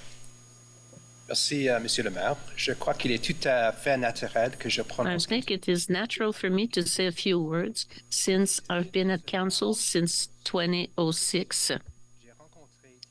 I met Diane in 2003 when she was a member of the board of director of the public library. I was impressed by her vision for the public service, and I cooperated with her to. And then when I was a member of the Association of Riverside South, we worked together and pleaded for the first primary school and the fire hall in Riverside South. Diane was also a champion for wetlands at Fairleigh Creek. She established a model for the development of that zone based on a conception plan. And thanks to the Conservation Authority of the South Nation, we have a superb driveway now. And we also carried many struggles together here in this room. We worked together to save the north-south line of the light rail. This political struggle mobilized everyone within and outside the Greenbelt for a common cause. I've always appreciated Diane's advice. I'm also grateful for letting me govern my area. And as a new councillor, it's always nice to have some autonomy. I support the motion tabled today for all the services provided by Diane, and I'd like to offer my sympathy to her family. Thank you, Mayor, and thank you to yourself and Councillor Bradley for this fitting tribute and commemorative naming for Diane. Diane was just such a fantastic person overall. And for myself, friend first, mentor second, and colleague third. I met Diane first in 1995. I made a budget presentation at the old city of Ottawa. Diane had just been elected, and our paths crisscrossed a number of times. And of course, when I came to council in 2014, our professional relationship and our duties as councillor really took off. And, River Ward is bounded by 7 different wards. And my boundary with Gloucester Southgate, basically Bank Street and Hunt Club, there were many, many files that Councillor Deans and I worked on together. She chaired CPS when I came to office. I was her vice chair, and there were many issues that we worked collaboratively together, including the taxi file that has come back. But, I spent some time with her as well recently, and my first visit, I said, what do you feel your greatest accomplishment was as a councillor? And she really took pride in being the first woman to chair the Ottawa Police Services Board and make some changes there. And then on my next visit, we reflected further. And she very much appreciated taking stands on issues and representing people who she felt had no voice. She really felt connected to community and social service issues and really enjoyed chairing that committee in particular. Her successes and her leadership, very long list, chairing OC Transpo, Police Services Board, Community Protective Services, the Seniors Roundtable that she took leadership positions on, but also standing for women and girls. And as Councillor Bradley say, paving a way for the next generations to take over. So I used to introduce her in River Ward as the conscience of council, because she wasn't afraid to take those stands and positions. She wasn't afraid to hammer home at LRT when we were demanding questions, to very serious questions. We need elected leaders in that regard. So we've lost a good friend, mentor, and champion for a number of social issues, but Diane was simply a very good person. Thank you. Thank you, Councillor Brockington. Councillor King. Thank you, Your Worship. Today we are united in grief as we mourn the passing of a remarkable woman, a dedicated public servant, and a dear friend. It is with profound sadness that we bid farewell to our former colleague, Diane Deans. Diane's journey was one of resilience, courage, and unwavering determination. For 5 years, she faced ovarian cancer with remarkable strength, embodying the spirit of a true fighter. Throughout her battle, Diane remained a beacon of hope, inspiring us all with her bravery and fortitude. As one of the longest-serving members of Ottawa City Council, Diane dedicated nearly three decades of her life to serving the residents of Gloucester Southgate Ward. Her contributions to our community are immeasurable, leaving an indelible mark on our city's history. She led with integrity, guided by her unwavering principles and a deep sense of compassion. In times of adversity, Diane stood firm, facing challenges head-on with grace and determination. I had the privilege of witnessing Diane's strength and courage firsthand, both as a colleague and as a friend. Her wisdom, warmth, and unwavering support have left an indelible impression on me, shaping my journey as a city councillor. I especially think of her efforts to increase equity for women and girls and for diverse communities in this city through substantive policy changes at the city, at the police service, as well as in vulnerable communities through the creation of the Building Better Revitalized Neighborhoods program. In recognition of Diane's extraordinary service to our city, I'm really pleased and just blown away that Councillor Bradley and the Mayor have presented this motion to rename the Greenboro Community Center in her honor. This gesture serves as a fitting tribute to Diane's legacy, ensuring that her memory will forever be enshrined in the heart of her community. Though Diane may no longer be among us, her spirit will continue to inspire us. Her legacy of compassion, resilience, and dedication will live on, serving as a guiding light for generations to come. As we mourn the loss of a dear friend and esteemed colleague, let us also celebrate Diane's remarkable life and legacy.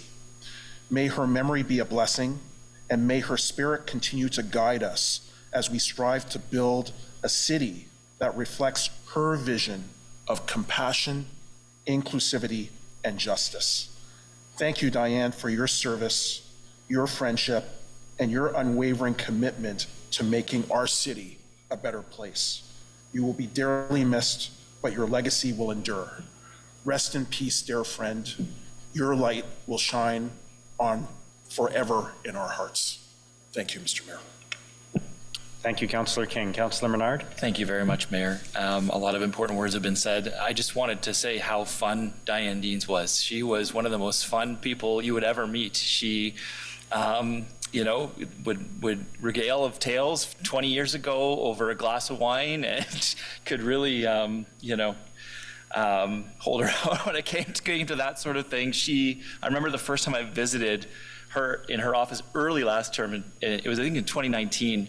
And I had never, like, my office just looks awful, right? It's not together, it's not proper, but going to Diane's office, like this beautiful thing where the nice couches and beautifully decorated, and she'd invite you in. I said, I don't really want to go back to my office. I want to hang out here because of how nice it was. And she was so welcoming, but she would have fun. And the last time I saw her in the hospital, she her family and her friends all knew that she wants to be celebrated. She wants stories of how fun she was, and indeed she was. And so I think in this time, around this table especially, we all need to have a little more fun.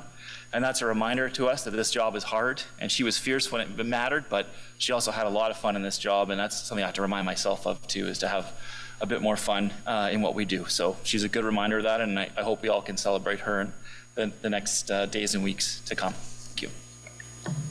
Thank you, Councillor Menard. Thank you to all my colleagues for their comments today. Is the motion carried? Thank you, everyone. Next is a motion requiring suspension of the rules on a Brownfields grant application for 36 to 46 Robinson Avenue. I understand it's sort of an administrative matter. It's a motion from Conseillère Plante on suspension of the rules. Is that carried? Conseillère Plante? Oui. Whereas Council approved the Brownfield grant application 3646 Robinson Avenue on April 14th, 2021, and the subsequent Brownfield grant agreement was registered as document OC2557811 on November 28, 2022, and whereas the Council approval and agreement is to the name of Robinson Village Limited Partnership by its general partner Robinson Village Inc., whereas since that time, Robinson Village Limited by its general partner Robinson Village Inc. has been bought out by a number of partners and has a new corporation, Capital Park, by its general partner Capital Park Holdings Inc. was created, which now owns the property. And whereas the rehabilitation of the site and construction has been completed and the request for reimbursement has been received by the City of Ottawa, and whereas the amount of reimbursement will not change, therefore be resolved that the Brownfield grant payment for 36 to 46 Robinson Avenue be directed to Capital Park by its general partner, Capital Park Holdings, Inc. Merci. Merci à vous. Is that carried? Okay, thank you. Notices of motion for consideration at a subsequent meeting. Conseillère Plante, National Health and Fitness Day.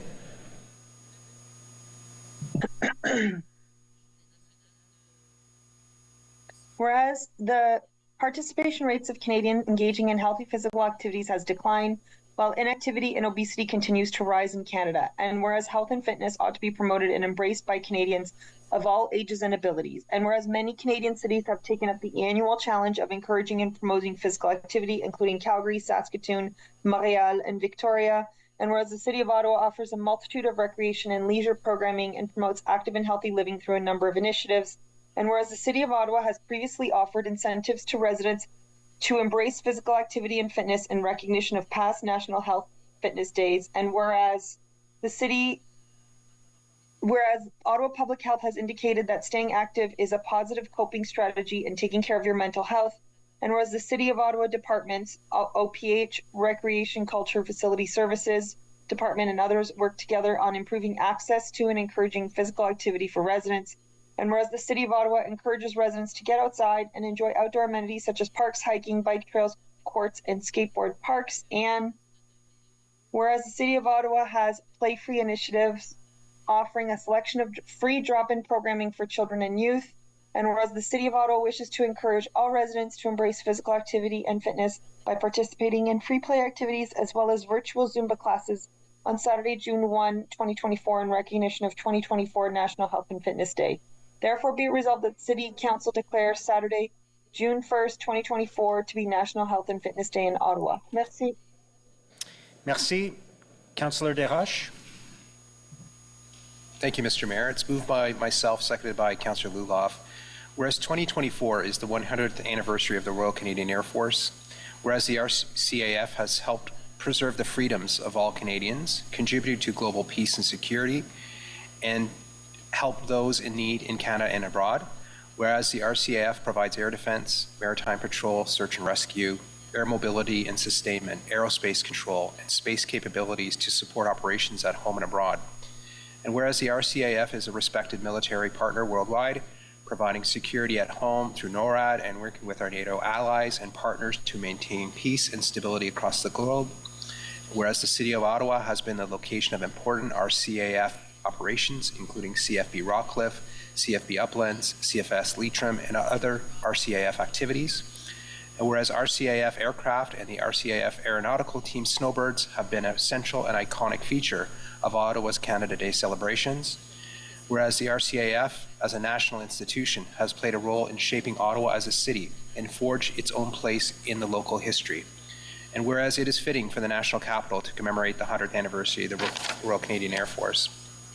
Whereas the city archivist has access to a collection of local RCAF artifacts and photographs, an annual budget for important public displays, and supports commemorating the 100th anniversary of the RCAF.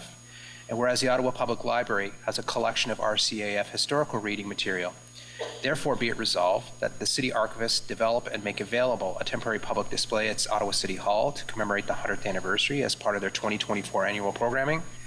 And therefore be it resolved that a tree be planted in Claude-Claim Park in Riverside South as part of the planned 2024 tree planting program to commemorate the RCF's 100th anniversary, and that an appropriate plaque be installed to commemorate this event with all costs related to the production and installation of the plaque being funded through the Ward 292 constituency service budget.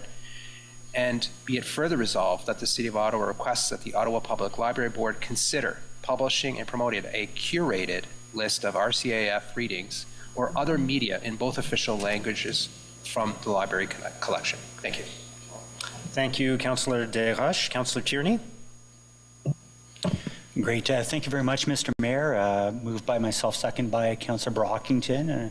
Whereas the Ontario Building Code was amended February 28th, 2023, requiring building permit applications for demountable stages associated with sound and light equipment towers, and further prescribe regulations 30/23, and whereas the local non-for-profit community fundraisers, non-for-profit Canada Day community events that are now required to obtain a permit for demountable stages, whereas the costs associated with the new requirements has an impact on not-for-profit and community organizations and local organizations requested by the exemption of the building permit fees established by the city's building bylaw 2014-220 as amended, which are currently $11.30 a square foot of the construction with the minimum of $103. Therefore, be resolved that City Council delegate the authority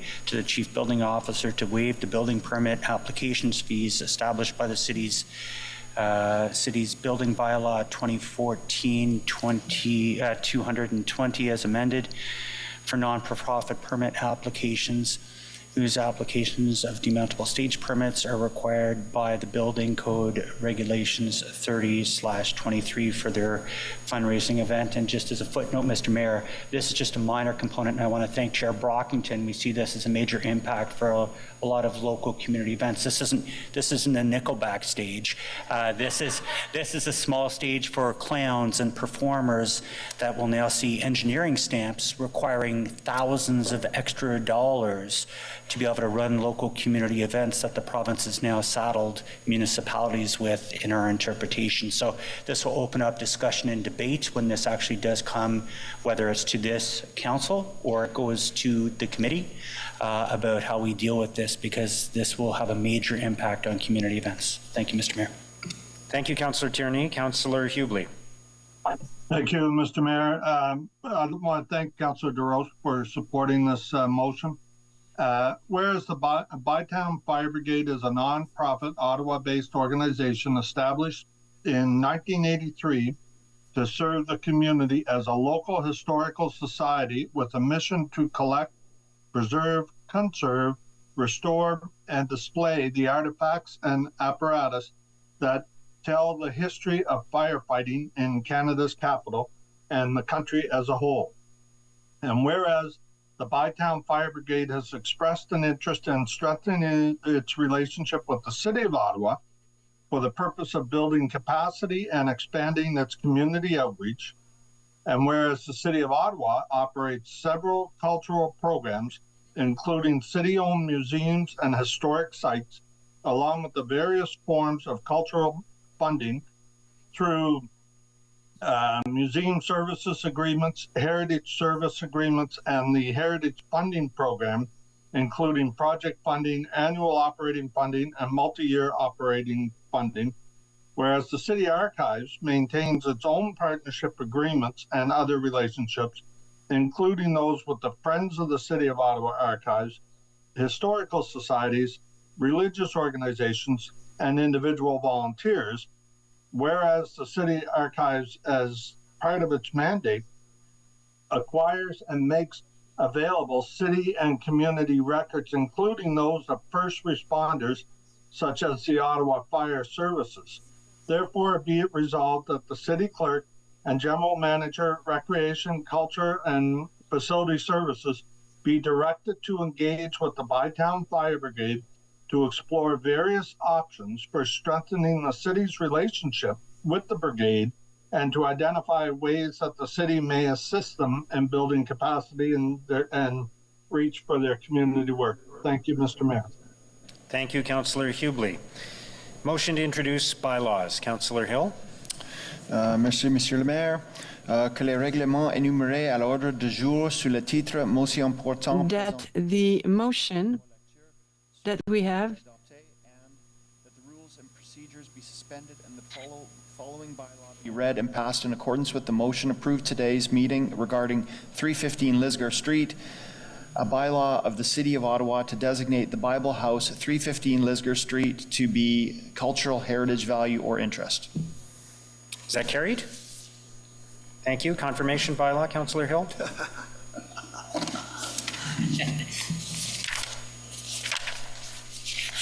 It's in there somewhere.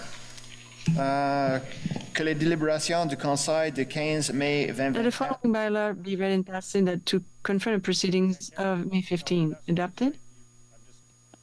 I just translated that as you were reading it.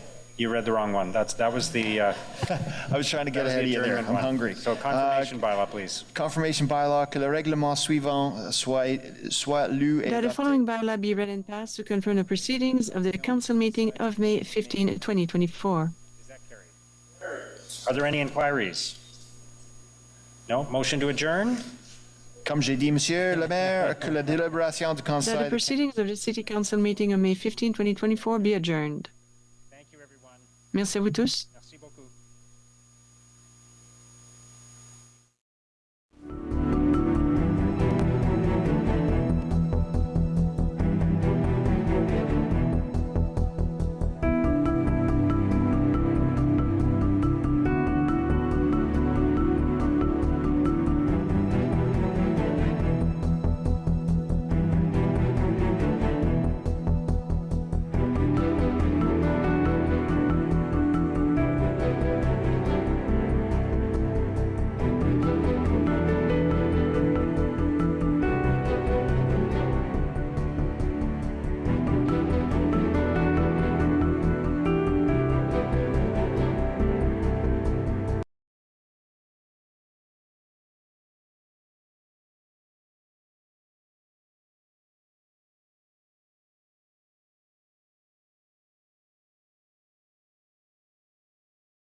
So quiet.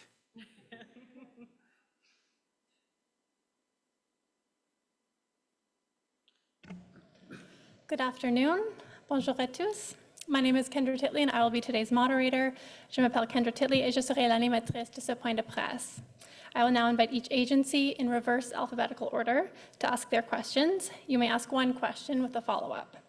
Par ordre alphabétique inverse, j'invite maintenant chaque organisme à poser une question et une question de suivi.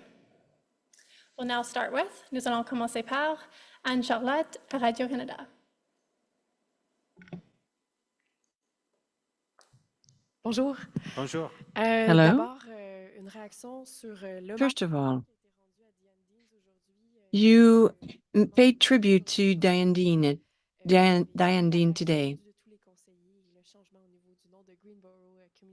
And you also talked about changing the name of Greenboro Community Center. Diane was very young, and she passed away too early. I'm very sad by this news today, and I know the impact of all of her work within the city of Ottawa, especially in her ward. And today, we heard about reaction of many councillors around the council chamber, and it was very clear. Diane was a person, I don't know what is the right expression in French, but Diane is a role model for all of our female councillors. She's a model for every woman going into politics. I'm very happy that we will be naming her community centers, renaming it. Very sad to hear the news of Diane's passing, and it was only a few weeks ago that I saw her at an event in the community where she was receiving an award, and so it feels very soon, and Diane was still very young. She's had an extraordinary impact on the community, and in particular in her ward, in her neighborhood, and so I think it's very fitting that we made the decision today to honor her by naming the Greenboro Community Center after her in the future. I think that's a very fitting and appropriate tribute to someone who served a long time on City Council and in her community, and clearly was a role model to a large number of people, especially women in politics. Et comme dernière question, l'Ontario s'apprête. Last question. Ontario will possibly change the rules for drunken driving. What's going to be the impact for you? And if you can actually answer in both languages. Can you repeat the question? The rules regarding driving with affected faculties. I don't know if I'm translating right. Driving while impaired? Yeah, exactly. Okay. So how do you see this restriction maybe to these rules? Je n'ai pas connu ça avant ce moment. Alors, I was just informed now, so I don't know what's going to be the impact. I will have to read about all of the changes. Then I'll be able to provide you with my opinion about that. Thank you so much. Nathan Falls, Globe and Mail. Thanks. I was wondering if the mayor can comment on this story about how the development charges that were approved today could potentially affect the city's ability to qualify for funding from the $6 billion infrastructure funding that requires municipalities to freeze development charges from last month. First of all, we work very closely with the federal government, and we share the same goal, which is to build more homes and more affordable homes, and to do so as quickly as possible. I've had a number of conversations with local MPs, with Minister Fraser, and with others in the government about those shared objectives. We've looked closely at the situation, and you know, I think the idea of freezing development charges at this time is very challenging for us. There are other municipalities that have more recently updated their development charges, and so to have a freeze on one day when it doesn't take into account which municipalities have updated their development charges and which have not, and we're in the category that had not for some time. I don't think that puts us in a good situation. And so we have to calculate, are we better off? I hope we still get the infrastructure funding, but if we have to calculate, are we better off freezing development charges and losing out on all the revenue that we would need from that to build better communities, to build community centers and pools and skating rinks and libraries and transit? Are we better off doing that to get the infrastructure money, or are we better off foregoing the infrastructure money and having the development charges? And clearly, by a significant amount, we are better off increasing development charges to pay for the infrastructure in new communities than we are in accessing the infrastructure funds. But we're going to continue talking with the federal government, and I speak with their representatives regularly, and I hope that we'll be able to work something out that will satisfy their concerns. Do you have a follow-up? Sir, could you say that in French as well? Oui, alors nous travaillons ensemble avec le gouvernement fédéral. We are working in collaboration with the federal government. We have a common objective. We want to be able to build a more affordable housing unit. It's very difficult to put a freeze on development charge. These are the funds that we are using to build community centers, library, transit, and all the infrastructures for new wards. It will not be possible to freeze development charges, and then we'll have to see if we have to make a choice between the infrastructure fund or increasing development charges. We might be able to get more money if we increase development charges, though I hope we will be able to work with the federal government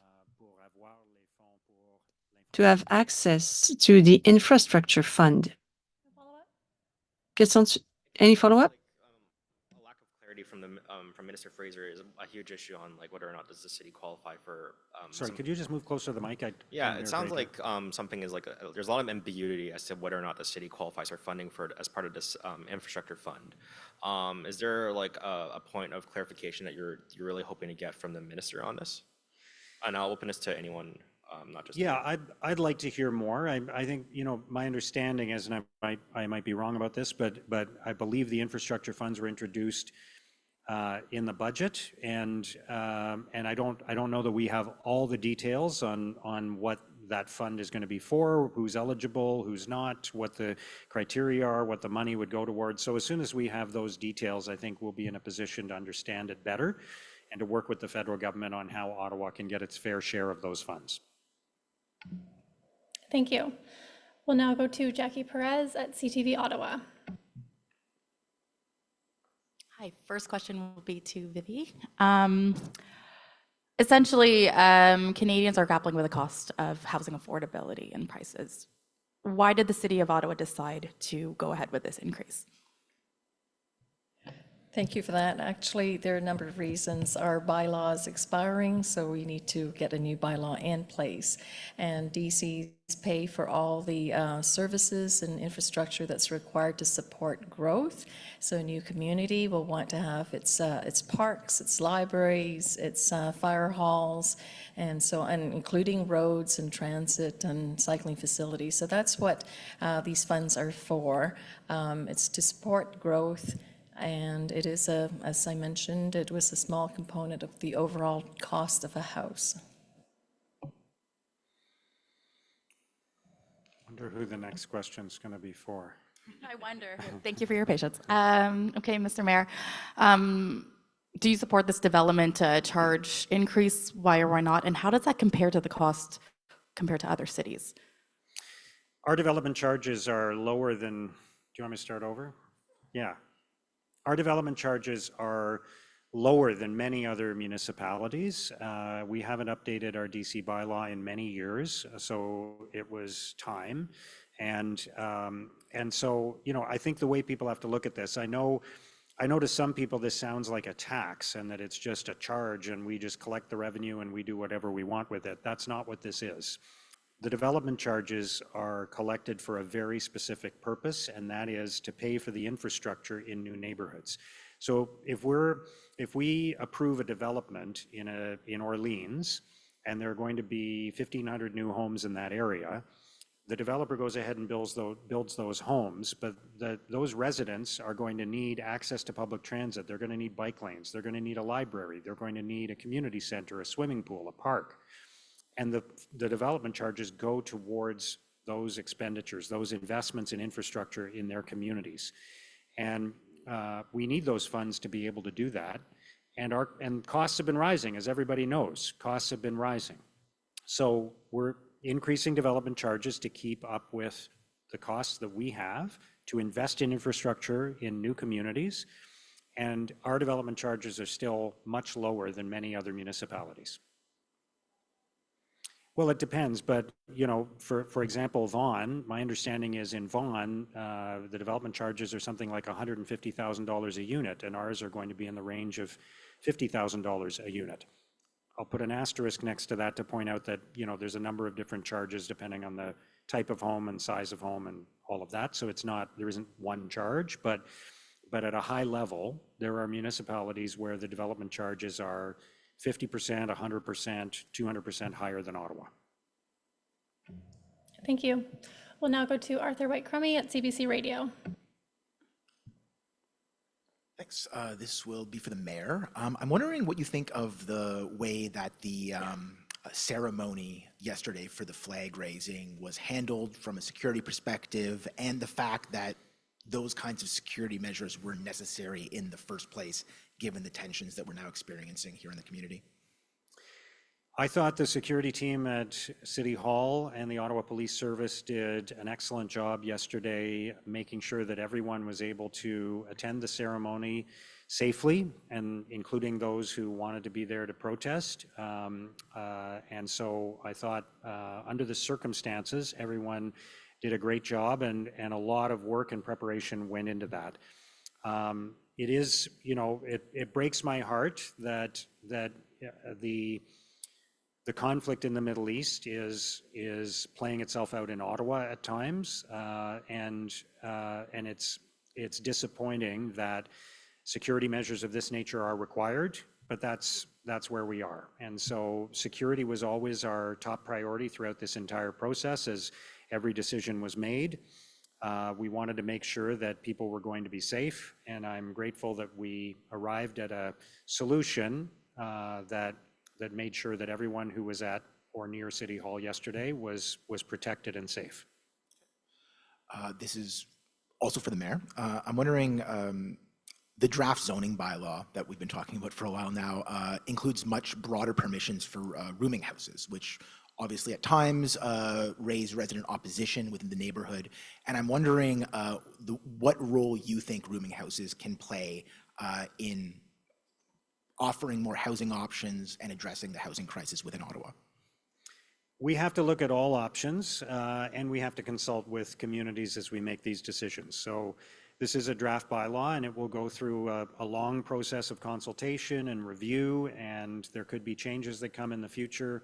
But we have to look at all options. We're facing a housing crisis. We need to build more homes. We need more intensification. We need to support the growth that's happening in our city. And the zoning bylaw has to reflect where we're going in the future. So we're going to look at all options, but I want to reassure people that we are going to continue to consult with everyone, and there will be a robust and long consultation process as part of this new bylaw. Thank you. And last but not least, we have Elise Skura at CBC Ottawa.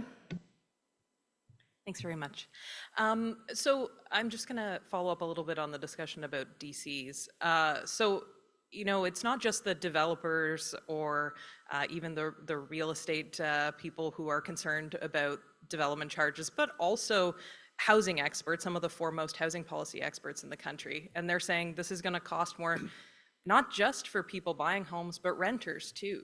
What do you respond to those concerns? I understand the concerns, and obviously anytime the cost of housing goes up, there are going to be concerns about affordability, and we are looking at that, and we are concerned about affordability. But I would point out again that there are municipalities in other jurisdictions that have much higher development charges than Ottawa does. And there doesn't seem to have been a reduction in demand for housing or a price sensitivity around the construction of new homes.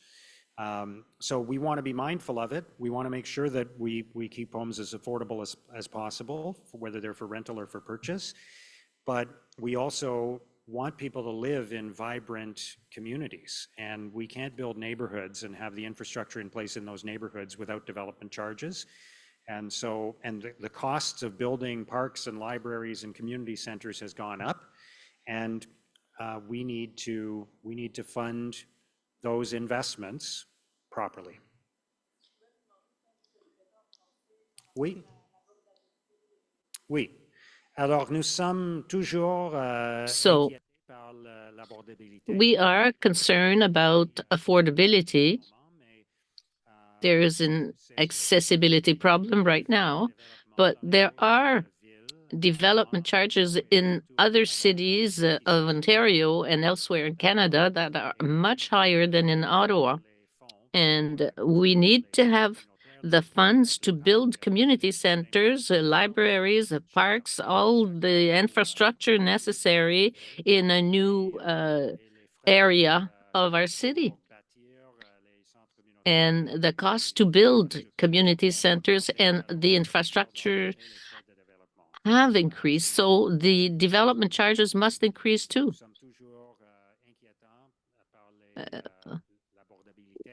We're concerned about affordability, and our development charges are much lower than in other cities. Growth, but also about, how our assets are doing and the need to upgrade infrastructure. How much pressure do you think cities need to be putting on the provincial and the federal government to work together on some kind of new way to finance infrastructure in cities? That's a really important point. And, I think it comes back to the discussion we're always having about the struggles that municipalities are facing right now. Municipalities are not like other levels of government. We are restricted in terms of the revenue sources that we have and how we spend money. Other levels of government don't face those restrictions. They don't have all kinds of conditions placed on the revenue they collect and how they spend it. So we're in a very challenging situation. Municipalities are tackling some of the most prevalent problems in our country today.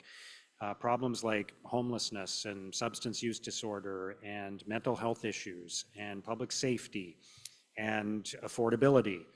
But we don't have the resources to do it. So we are going to need the help of the federal and provincial governments going forward to tackle these issues, including making sure that we have the infrastructure we need to build a great city. And do you think they're ready to work together? I think they're always ready to work with us. I keep making the case. I met with the Prime Minister. I've had multiple conversations with the Premier and with his members of Cabinet. I think they're ready to hear our case, but ultimately it's going to come down to are other levels of government ready to make the fundamental changes that are necessary to our system? Because what's happening, unfortunately, is we're tackling all these challenges. Our costs are growing rapidly, and the only way we can resolve that is either through huge property tax increases or asking other levels of government for help and constantly going to other levels of government with our hats in our hands. And I think going forward, a better structure is needed where we have other sources of revenue or more sustainable commitments from other levels of government, so we know that we can tackle these challenges. Thank you very much. Okay. Thanks, everyone. Merci. This concludes today's media availability. Ceci conclut le point de presse d'aujourd'hui.